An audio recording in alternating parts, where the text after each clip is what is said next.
আপনি যত নামাজি হন আপনি শান্তি পাচ্ছেন না, আপনি রোজা রাখতেছেন শান্তি পাচ্ছেন না, আপনার ছেলে হাফেজে কোরআন, আপনার ছেলে যে আলেম, আপনি আলেম, আপনি পাঁচ ওয়াক্ত নামাজি, আপনি আপনার স্ত্রীর সাথে আপনি প্রতারণা করতেছেন, আপনি অন্য নারী পাইলে তার দিকে চলে যাচ্ছেন, আপনি নামাজি, আপনি ভালো মানুষ সমাজে দেখাচ্ছে, আপনার স্বামী অনেক ভালো মানুষ, আপনার স্বামী অনেক সক্ষম, আপনি সুযোগ পাইলে আপনি অন্য পুরুষের সাথে চলে যাচ্ছেন, আপনার সন্তান ইউনিভার্সিটিতে যাচ্ছে, সেট মিডিয়া সোশ্যাল মিডিয়াতে কি করতেছে, কারণ সে অন্ধকারে বসে সে যা ইচ্ছে তাই করতে পারে বর্তমান সময়, কিন্তু আপনি যদি তার মধ্যে আল্লাহ পাকের প্রেম সৃষ্টি করতে পারতেন, তার হৃদয়ে যদি আল্লাহর ভালোবাসা সৃষ্টি করতে পারতেন, সে রবকে ভালোবাসে, রব যেগুলো অপছন্দ করে, মালিক যেগুলো অপছন্দ করে সেগুলা তার কাছে দিয়ে আসতে পারতো না। কেন?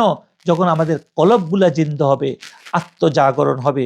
আর এই জন্যই বর্তমান সময়ে আমাদের যারা একমাত্র আত্মজাগরণ করতে পারছে, কলবকে জিন্দা করতে পারছে, ভিতরকে সে কলুষতা মুক্ত করতে পারছে, রাগ গুসা হিংসা থেকে ভিতরকে সে ক্লিন করতে পারছে, পরিষ্কার করতে পারছে, যে মানুষের মন্দ ব্যবহার সহ্য করার ক্ষমতা অর্জন করছে, যে মানুষকে পরোপকার শিখতে পারছে, যে বিনা স্বার্থে আল্লাহ সৃষ্টির খেদমত করা শিখছে, প্রেমের কারণে, ভালোবাসার কারণে, আল্লাহ পাকের মহাব্বতের কারণে, সেজন্য সেই ব্যক্তি একমাত্র মুক্তি পাবে। আর এই মুক্তিপ্রাপ্ত ব্যক্তিরা হলো পৃথিবীতে যত পবিত্র আত্মাগুলো আছে, বর্তমান মাজার শরীফগুলোতে যে সমস্ত হক্কারি মাজার আছে, যে শায়িত ব্যক্তিগুলো আছে, আত্মজাগরিত ব্যক্তি, তারা, তাদের জিন্দা বলা হয় কেন? তাদের আত্মাগুলা দুনিয়াতে থাকতে তারা জাগরণ ছিল। এই জন্য এই সমস্ত বুজুর্গানে দ্বীনের যে আত্মা জাগরণের সোহবত যদি আমরা পাই, জিয়ারতের মাধ্যমে আমরা তাদের বিভিন্ন শিক্ষা পদ্ধতি, তাদের প্রতিনিধিদের মাধ্যমে আমরা যদি আমাদের এই আত্মাকে জাগরণ করতে পারি, স্বপ্ন যোগে, আল্লাহ চাইলে দিবা যোগে, আপনি ধ্যানের মাধ্যমে আপনি তাদের সাথে আপনার কানেকশন হবে। আপনার দিলের কাবা আল্লাহ রাব্বুল আলামিন, যিনি সরাসরি আপনার সাথে দিদার হবেন। আর আল্লাহ পাক নিজে বলতেছেন, আসমান জমিনে কোনো জায়গায় আমার স্থান হয় না, একমাত্র মুমিন বান্দার কলবে আমার স্থান হয়। আর এই জন্য কুলুবুল মুমিনুন আরশুল্লাহ বলা হয়েছে কোন এর মধ্যে, যে মুমিনের কলব বলে আল্লাহ পাকের বসার জায়গা আরশ।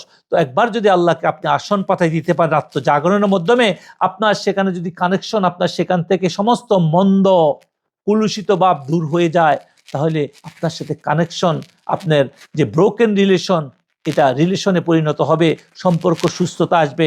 তখন আপনি এই ইবাদত করেন, নামাজ আদায় করেন, আপনি রোজা রাখেন, জিকির করেন, আপনি যাই কিছু করেন, আপনি শান্তি পাবেন।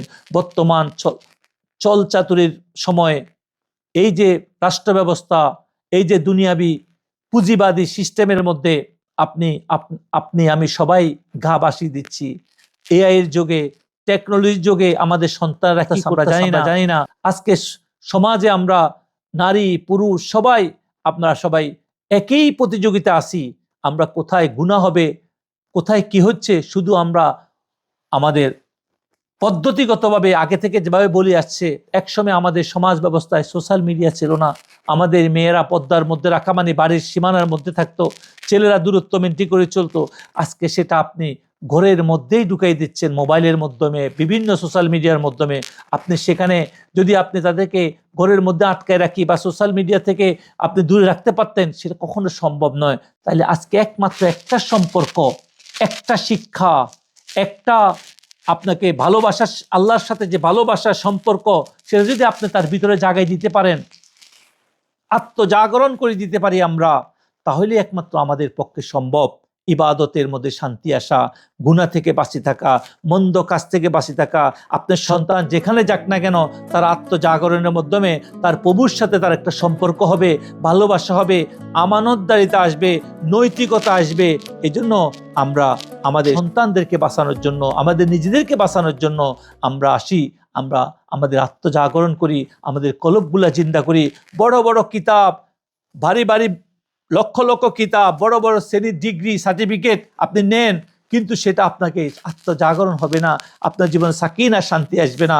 আপনি যত পর্যন্ত আল্লাহর কোনো পেয়ারা বান্দা ওয়াত্তাকু ইলাইহিল ওসিলা, তাদের সান্নিধ্যে আসি, তাদের পদ্ধতিতে আপনি যদি আপনার ভিতরকে না জাগাইতে পারেন, আপনার চক্রগুলা, আপনার লতিফাগুলা না জাগাইতে পারেন, আপনি কলব, রু, সের, খুফি, আকফা, নফস যেটাকে বলা হয়, আমাদের আমাদের শরীরের মধ্যে মাটি, পানি, আগুন, বাতাস, সেগুলাকে যতক্ষণ পর্যন্ত আপনি কন্ট্রোলে নিয়ে আসতে পারবেন না, ততক্ষণ পর্যন্ত আপনার যে বিভিন্ন রকমের আপনার ভিতরে যে ইয়েগুলো আছে, পশুত্বগুলো আছে, সেগুলো আপনাকে কখনো আপনার ইবাদতের পরেও আপনাকে শান্তি থাকতে দিবে না। এজন্য আজকে যে সময় আমরা অশান্তি থেকে বাঁচতে, আগামী প্রজন্মকে ধ্বংসর হাত থেকে রক্ষা করতে, আমাদের আজকে আধ্যাত্মিক শিক্ষা, আজ শৌখিনতা নয়, আজকে এটা কোনো রকমের দেখানো জ্ঞান নয়, এটা সময়ের দাবি। বর্তমান আধুনিক বিশ্বে এটা খুবই যুগোপযোগী, এটা সময়ের দাবি। আসুন আমরা আত্মজাগরণ এবং আহলে তাসাউফ সুফিবাদের আলোয় আমাদের গড় এবং আমাদের সমাজকে আলোকিত করি, ফিরে আসি আমরা আমাদের রবের সাথে কানেকশন করি, আমাদের আপন পরিচয় খুঁজে পাই। যদি আমরা আপন পরিচয় খুঁজে পাই, তাহলে আমাদের রবকে আমরা জানতে পারবো, আমাদের সাথে কখনো তার সম্পর্ক বিচ্ছিন্ন হবে না। আল্লাহ রাব্বুল আলামিন আমাদের যুব সমাজ আমাদেরকে আত্মজাগরণের মাধ্যমে আহলে তাসাউফের আউলিয়া আল্লাহদের নেক নজর দ্বারা আল্লাহ পাক আমাদের সবাইকে কবুল করুক, এবং আমরা আধ্যাত্মিক শিক্ষা অর্জন করার জন্য আল্লাহ পাক আমাদের সহজ রাস্তা এবং সহজভাবে আল্লাহ পাক আমাদের পথ খুঁজে পাওয়ার তৌফিক দান করুক। ওয়া মা তৌফিক ইল্লা বিল্লাহ। আসসালামু আলাইকুম ওয়া রাহমাতুল্লাহি তাআলা ওয়া বারাকাতুহু।